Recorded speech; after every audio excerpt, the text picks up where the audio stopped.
Un buongiorno a tutti innanzitutto, grazie di essere qui oggi. Grazie anche alle famiglie che hanno portato i ragazzi, ce ne sono ancora pochi, però grazie di cuore. Alcune riflessioni. La prima, noi siamo qui per non dimenticare, non è un amarcord storico, stiamo parlando di quella che è stata citata anche prima come la guerra di liberazione, da quell'8 settembre del 43 fino a questa data, che poi diciamolo fino in fondo è una data simbolica, quella del 25 aprile, fu De Gasperi a chiedere al re che poi dopo qualche mese se ne andò, di istituire la giornata della liberazione. Stiamo parlando del periodo più buio della nostra storia, del periodo più buio della storia del mondo.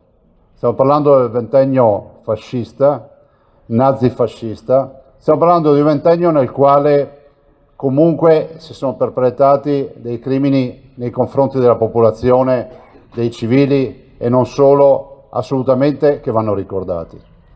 È il ventennio delle leggi razziali, 1938, è il ventennio delle deportazioni. 6 milioni di ebrei sono morti, e non solo ebrei, gay, zingari, disabili, nei campi di concentramento. Anche noi abbiamo cittadini veneti che non sono più tornati da quei campi di concentramento. Noi siamo qui per ricordare.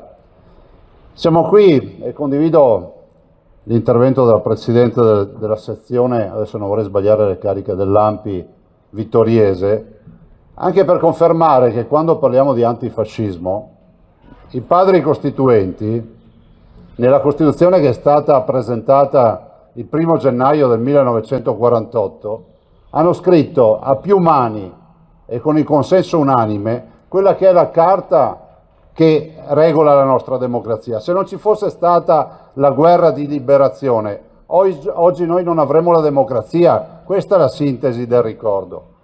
Però il ricordo va anche a tutte le persone che sono morte.